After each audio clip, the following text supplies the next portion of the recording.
Friends HR में मेरा आज का टॉपिक है that is the motivation. Motivation क्या होती है कि हमने खुद को कैसे मोटिवेट करना है उस काम करने के लिए, या फिर बाहर से कोई हमें मोटिवेट कर रहा है कि हमने ये काम करना है।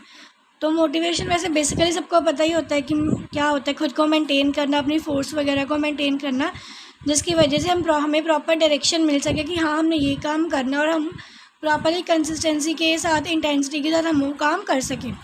According to Middlemist and Hitt, उसने क्या बोला है, motivation refers to the willful desire to direct one's behaviour towards the goal, कि वो हमारा खुद का बिहेवियर होता है कि हमने कैसे बिहेव करना है अपने गोल को अचीव करने के लिए।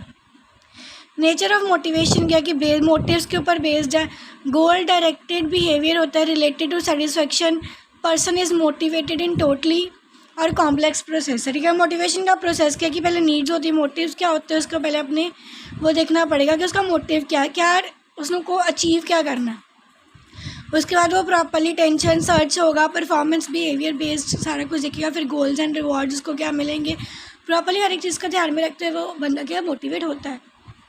दो तरह की क्या कैटेगरीज है मोटिवेशन की। ये हमारे पास क्या है, टू टाइप्स की मोटिवेशन होती है, intrinsic and extrinsic. Intrinsic motivation क्या होती है, जो हमारी खुद की अंदर से मोटिवेशन आती है, ठीक है, बाय इंटरनल डिज़ायर्स। और एक्सट्रिंसिक मोटिवेशन क्या होती है, जो हमें दूसरे लोग मोटिवेट करते हैं एक्सटर्नल डिज़ायर्स से। ठीक है, नेक्स्ट क्या है, माइनर फॉर्म्स ऑफ मोटिवेशन की फॉर्म्स क्या है, दैट इज़ की रिवॉर्ड बेस्ड होती है, fear based, achievement based, power based, affiliation based, competence based और एटीट्यूड बेस्ड। मतलब नंबर ऑफ फॉर्म्स हमारी मोटिवेशन की।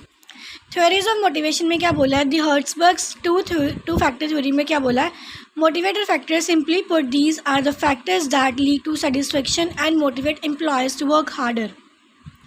मोटिवेट फैक्टर्स में क्या बोला कि वो फैक्टर्स है जिसकी वजह से बंदा क्या हो रहा है, खुद सेटिस्फाई हो रहा है, या फिर हम अपने एम्प्लॉयज़ को मोटिवेट करें ताकि वो अच्छे से काम करें, हार्ड वर्क करें। Example might include enjoying your work, अपने काम को एंजॉय करते हुए काम करना, रिकॉग्नाइज्ड फील करना, अपने करियर प्रोग्रेशन को लेके काम करना कि हाँ हम खुश हैं अपने काम में, हमको यही काम करना था और हमें वही काम मिला है। ठीक है, हाइजीन फैक्टर्स आ जाएंगे, लीड टू डिससेटिस्फेक्शन की एक पर्सन क्या खुश नहीं अपने काम से, उसको उसकी पसंद का काम नहीं मिला, मोटिवेशन नहीं है, या फिर वो एब्सेंट हो रहा है ज़्यादातर। ठीक है, या फिर जिसमें उसको सैलरी नहीं मिल रही प्रॉपरली जो उसको डिमांड में थी, कंपनी पॉलिसीज़ को अच्छे से फॉलो नहीं कर पा रहा, बेनिफिट्स नहीं उसको मिल रहा कंपनी में से कोई काम करने का कोई, या फिर रिलेशनशिप अच्छा नहीं है मैनेजर और कोवर्कर का। सो नंबर ऑफ फैक्टर जिसकी वजह से मोटिवेटेड पर्सन क्या डीमोटिवेट हो जाता है। ठीक है, उसके बाद क्या बोला है, मास्लोज हायरार्की ऑफ नीड्स में क्या 5 नीड्स हैं, 5 लेवल्स हैं। साइकोलॉजिकल आएगा जिसमें these needs must be met in order for person to survive such as food water and shelter. मतलब कि एक पर्सन जो है वो सिर्फ फूड वाटर और शेल्टर के लिए ही सर्वाइव करना चाहता है। सेफ्टी में क्या आएगा, पर्सनल एंड फाइनेंशियल सिक्योरिटी चाहिए। लव एंड बिलोंगिंग में क्या आएगा, दैट इज़ कि हमें फ्रेंडशिप, रिलेशनशिप और फैमिली का हमारा आपस में रिलेशंस कैसे हो रहे हैं, वो सारी चीज़ें आएंगी। एस्टीम में हमारा सेल्फ रिस्पेक्ट आ जाएगी, हमारा कॉन्फिडेंट आ जाएगा। ठीक है, और सेल्फ एक्चुअलाइजेशन में क्या कि हमारा एक डिज़ायर है कि हमने कैसे अपने हर एक चीज़ को अचीव करना है और कैसे हमने ज़्यादा पैसा कमाना है, कैसे हमने अपनी खुद की ग्रो करना है और प्रोडक्टिविटी इंक्रीज़ करनी है कंपनी की। तो पिरामिड है जिसमें psychological safety, love, belonging, esteem और सेल्फ एक्चुअलाइजेशन के बारे में ही बताया, जिसमें हमारी क्या आती है, sleeping, breath, food, water, sex आ जाएगा। सेफ्टी में एम्प्लॉयमेंट आ गई, security of body, morality of family आ जाएगा। लव बिलोंगिंग में फ्रेंडशिप, फैमिली आ जाएगी। एस्टीम में सेल्फ कॉन्फिडेंस, हमारा अचीवमेंट, रिस्पेक्ट आ गया। और सेल्फ एक्चुअलाइजेशन में क्या आएगा, मोरालिटी हो गई, क्रिएटिविटी होगी और प्रॉब्लम सॉल्विंग होगी। हॉथॉर्न इफेक्ट में क्या बोला कि first described by Henry 1950 who notice a tendency for some people to work harder and perform better when they were being observed by the researchers. मतलब उसने क्या बोला कि कई बार लोग क्या करते हैं, जब हम उनका अच्छे से ऑब्जर्व करते हैं या फिर जब हम उनकी प्रॉब्लम्स को सुनते हैं ना, तो वो बेटरली परफॉर्म करते हैं और हार्ड वर्क करते हैं कि हाँ हमारी प्रॉब्लम सुनने वाला कोई है। एक्सपेक्टेंसी थ्योरी में क्या बोला, purpose that deals with choose how to behave depending on outcomes, कि हमें क्या आउटकम मिल रही है और हमने क्या एक्सपेक्ट करें हमारा रिजल्ट, तो हम उसके अकॉर्डिंग क्या बिहेव करते हैं। In other words we decide what to do based on what we expect the outcome to be, at what it might be that our work longer hours behave because we expect a pay raise। मतलब कि अगर हम long hours पे काम करें तो हम expect करें कि हमें हाई पे मिले। ठीक है, बेस 3 एलिमेंट के ऊपर बेस्ड है हमारा मोटिवेशन, दैट इज़ की expectancy, instrumentality and balance. Expectancy में क्या बोला है, the believe that your effort will result in your desired goal, कि हम इतने एफर्ट्स लगा रहे हैं कि हम अपने डिजायर्ड गोल को अचीव कर पा रहे हैं, उसके ऊपर पहुँच पा रहे हैं। ये हमारा पास्ट एक्सपीरियंस के ऊपर बेस्ड होगा, सेल्फ कॉन्फिडेंस, कैसे हम डिफ़िकल्टी को अचीव कर रहे हैं, कैसे हम हर एक प्रॉब्लम को सॉल्व करते हैं, गोल्स को अचीव कर रहे हैं। इंस्ट्रूमेंटलिटी आ जाएगा, that is the believe that you will receive a reward if you meet performance expectations. अगर हम अच्छे से काम करें तो हमें एक प्रॉपरली लास्ट में क्या करेगा, एक अवार्ड मिलेगा, रिजल्ट मिलेगा, रिवॉर्ड मिलेगा। बैलेंस क्या, the value you place on reward की हमारी क्या वैल्यू मिल रही है। की कॉम्पोनेंट्स क्या, दैट इज़ की एफर्ट टू परफॉर्मेंस एक्सपेक्टेंसी। क्या कर रहा है, बिलीव दैट जैसे कि हमारे एफर्ट्स बढ़ रहे हैं तो हमारी परफॉर्मेंस भी क्या हो रही है, इंक्रीज़ हो रही है। एग्जाम्पल, एन एम्प्लॉय क्या कर रहा है, बिलीव दैट कि जैसे कि हम एक्स्ट्रा वर्क करें तो हम क्या करते हैं, कोशिश करते हैं कि हमें एक्स्ट्रा टारगेट अचीव कर सके और हमें एक्स्ट्रा परफॉर्मेंस के बेसिस पे हमें एक्स्ट्रा इनकम मिल सके। ठीक है, उसके बाद परफॉर्मेंस टू आउटकम इंस्ट्रूमेंटलिटी, जिसमें क्या बोला है कि बेटर परफॉर्मेंस की वजह से हमें आउटकम्स प्रॉपर्ली हम अचीव कर पा रहे हैं, डिज़ायर्ड आउटकम्स के ऊपर जा सकते हैं, अचीव कर रहे हैं और हमें प्रॉपर्ली क्या रिवॉर्ड्स भी मिल रहे हैं।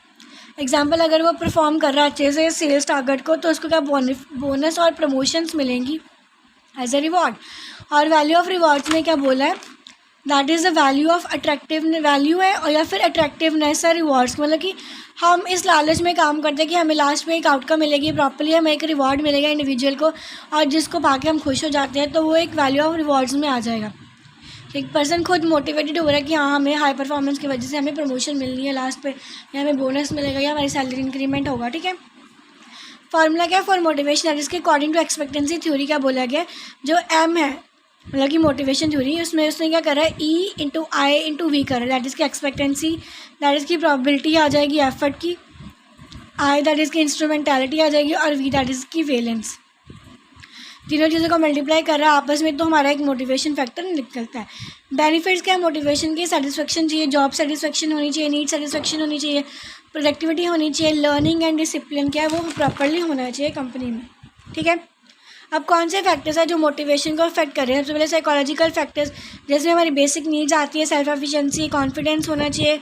ठीक है, हमारी बेसिक नीड जैसे कि फूड, शेल्टर है, स्लीप है, एक्सरसाइज नीड्स है, जब मेरी डिमांड्स है वो सारी चीज़ें आनी चाहिए कि हम प्रॉपर्ली एफर्ट्स लगा रहे हैं अपनी परफॉर्मेंस को अचीव करने के लिए, हमें प्रॉपर्ली आउटकम मिल रहा है, हम सेल्फ एफिशिएंसी खुद को मतलब प्रॉपर्ली हम काम कर रहे हैं, खुद मोटिवेटेड हो रहे हैं काम करने के लिए। इंट्रिंसिक मोटिवेशन में क्या आएगा, इंटरनल रिवॉर्ड्स आते हैं, जैसे कि हम खुद इंटरेस्टेड है काम करने के लिए या हम वो काम करने में पूरा एंजॉय कर रहे हैं। ठीक है, एग्जांपल रिसर्चर ने क्या किया कि अगर लॉन्ग आवर्स के लिए कोई बंदा प्रोजेक्ट के ऊपर काम कर रहा है ना, तो अगर वो उसकी ही फील्ड का प्रोजेक्ट मिल रहा है तो वो खुश होकर काम करेगा, अच्छे से काम करेगा। और एक्सटेंसिक में क्या होता है, कई बार लालच में हम काम करते हैं, जैसे कि हमें ज़्यादा मनी मिलेगी, रिकॉग्निशन, प्रमोशंस मिलेंगे, तो वो एक्सटेंसिक मोटिवेशन में आ जाएगा। ठीक है, कि हमें परफॉर्मेंस के बेसिस पे बोनस मिल रहा है।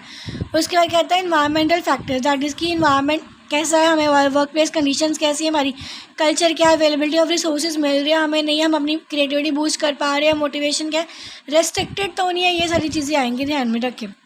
सोशल इन्फ्लुएंस में क्या बोला उन्होंने कि वो फैमिली को देखेगा, कि मेंटोर्स को देखेगा, पेयर्स को देखेगा कि हमारा कोलीग्स का आपस में क्या रिलेशन है, आपस में फैमिली में वो कैसे कोई प्रॉब्लम्स वगैरह तो नहीं आ रही है, इसकी वजह से हमारी कंपनी में कोई इफेक्ट पड़ जाए। एग्जाम्पल क्या कि वो प्रेज उसको प्रॉपर्ली मतलब जैसे जैसे वो काम करता जा रहा है तो प्रॉपर्ली उसकी तारीफ़ हो रही है, उसको मोटिवेट किया जा रहा है, उसको इनकरेज किया जा रहा है या नहीं।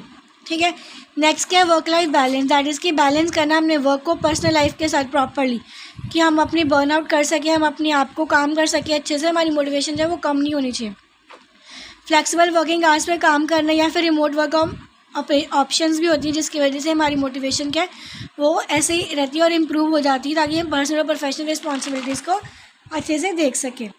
उसके बाद क्या है दैट इज़ की पर्सनल फैक्टर्स के हमारे जो कि पर्सनालिटी ट्रेट्स, हमारी पर्सनालिटी इंप्रूव हो रही है या नहीं, हम अपने एम्बिशंस अचीव कर पा रहे हैं या नहीं, सेल्फ डिसिप्लिन है हमारे अंदर के नहीं। ठीक है, तो हाईली एम्बिशियस पर्सन होएगा, जो हाईली मोटिवेट होगा, वही चैलेंजेस को अच्छे से सॉल्व कर पाएगा, प्रॉब्लम सॉल्विंग कर पाएगा और हमें बेनिफिट दे पाएगा और ख़ुद को भी अचीव कर पाएगा गोल्स को, और ख़ुद भी मोटिवेटेड रहेगा। उसके बाद लास्ट के दैट इज़ की हेल्थ एंड वेलबींग, जिसमें क्या बताया कि फिजिकल एंड मेंटल हेल्थ क्या कर रही है, मोटिवेशन को इम्पैक्ट कर रही है, गुड हेल्थ है जो, और वेलबींग क्या करे, कंट्रीब्यूट कर रही है, दैट इज़ की हायर एनर्जी लेवल्स को अचीव कर पा रही है नहीं, बेटर फोकस कर पा रहे हैं कंपनी में या नहीं। एग्जाम्पल अगर वो फिजिकली फिट होगा तभी वो रोज़ रेगुलर होगा, अच्छे से काम करेगा, मेंटली और फिजिकली दोनों वो फिट होना चाहिए बंदा, ताकि वो इफेक्टिवली क्या काम कर सके। तो ये हमारा क्या है दैट इज़ की मोटिवेशन।